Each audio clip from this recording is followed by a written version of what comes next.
I think for the most part, people look at the swing and think that there's no one thing that actually determines whether a swing is better or worse. But I believe there is. I believe there's something that actually matters in the swing. There's something very specific that you can actually point to and say that that swing is better. It's going to have the better odds of producing consistent power than another swing that has less of this factor in it. And that factor that I think is the difference maker is what I call lead arm dominance. The better swings lean hard towards a more lead arm dominant structure. The lead arm dominant structure, think of it more in terms of the way in which one starts swinging. When they first start the swing, they are developing the structure of their swing for their lifetime. And the degree to which they are either lead arm dominant at that time or back arm dominant will tend to shape the structure of their swing. This is different than how most people think of it. Most people think that I'm saying that a great swing feels like a swing in which your back arm is doing less. That's not what I'm saying. I'm saying that if you are more lead arm dominant at the time you're learning the swing, then that necessarily means your back arm is equally less dominant. This is going to lead to a certain swing structure that's different from someone who's very dominant in their back arm at the time that they're learning the swing. In time, they feel like both arms are contributing equally. And even when they were learning the swing, they felt that way. We don't really feel arm dominance. If you notice, we don't end the day and say, gosh, my right arm is so tired. I wrote with it. I opened doors with it. I brushed my teeth with it. We don't notice it. We don't notice arm dominance. So this different structure naturally develops, and people don't really feel it. This is why the greatest hitters couldn't convey the feeling of a great swing very well. So let's talk about the difference in look between what I would call a lead arm dominant structure and a back arm dominant structure. The big difference is there's more of this gathering move. You're almost like if you were slinging a really heavy bag, you would do this sort of pause gathering move, and then you would do the faster movement through the swing. So as I'm gathering from the ground, you can see that the barrel is flattening and the hands are dropping. So at this moment, gravity has some influence on my arms. This is a key difference, and this can almost be said to be the working definition of a great swing. It's one that utilizes gravity at the perfect time, and this is the time where you want to. So there's this gathering move to start the swing, and then there's kind of a thrusting action, and it looks more like the arm is leaving the body later in the swing.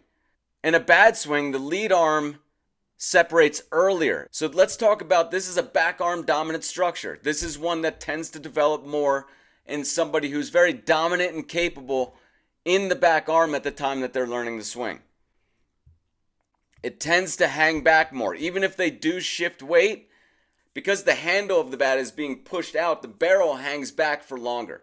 So they tend to have more of an issue of squaring the barrel up to the ball. So even if they do shift weight, through contact, they tend to move back a little bit to create room to allow the barrel to square. Not a good thing. Not something you want to be worried about when you're trying to deliver power. You don't want to be moving backwards, which is only going to slow everything down. So you can see they tend to push out more, and then there's a flip of the wrist. You could almost say that back arm dominant hitters rely very much on the wrist for their power, and not a good thing to rely on. And then you can see there's not a wide finish. There's more of a flip of the wrist, and then it finishes kind of early in the swing. What I want to feel in the back arm is the hand dropping. So if you are going to take swings with just the back arm, try to stay in that same lead arm dominant structure and feel the hand drop as you go forward. A lot of people get this back arm movement wrong. They think it's a throw movement, or they think it's a push movement.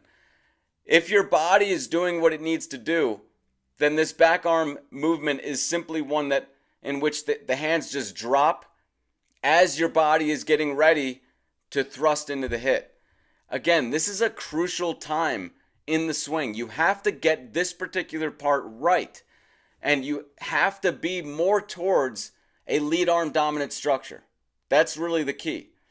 And this lead arm dominant structure will have gravity being utilized at this very start of the forward swing. And now here, it doesn't really matter what you do with the back arm.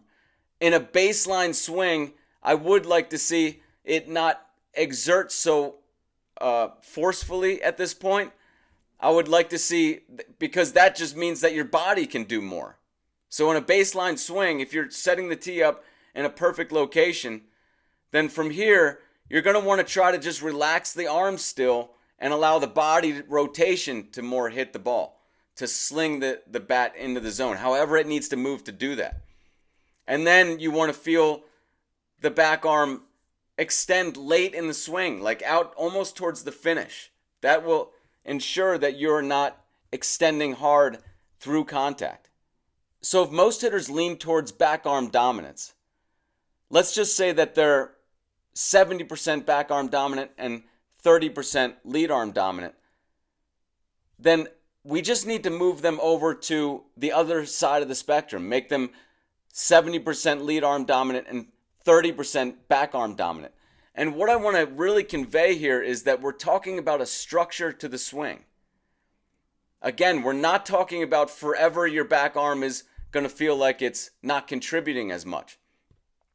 Mainly, it's let's find the right structure to the swing, and you do that by doing the lead arm progression. And then let's add the back arm and have it contribute within that structure as much as it wants. The key is to stay within that structure. And that structure just so happens to have, as I reiterate here, a dropping of the hands and a dropping of the barrel, because gravity is taking those two things at this point in the swing. And you'll feel that swinging with just the lead arm. When you add the back arm, it's a little bit less natural. But that's why I want to describe what this back arm feel is. And as long as you're just having it drop loosely here, that is the key move. It's almost like it's a skipped link action. Like the energy moves up your body and it moves through your shoulder, but then skips your elbow. It skips all these muscles in here. There's not a lot of this. There's not a lot of the movement that you do in arm wrestling. There's not a lot of push forward. It's more of in the shoulder you feel the stretch, and then it moves directly to the wrist. And in the meantime, you're having gravity take all these muscles and dropping them down. It's very similar really to what you would feel if you were going to do a forehand in tennis.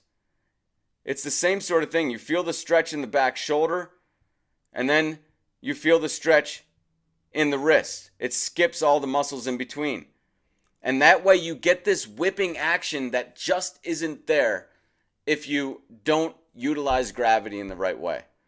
So stick with the lead arm progression.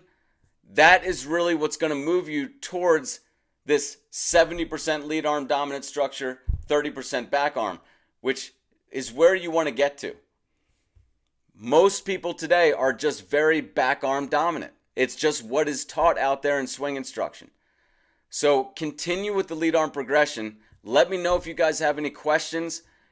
Let me know if this is making good sense or if I'm missing something. Thank you guys for watching. Check out my website, theswingmechanic.com. Check out my new book, Swing Like Griffey. Thank you guys. Take care.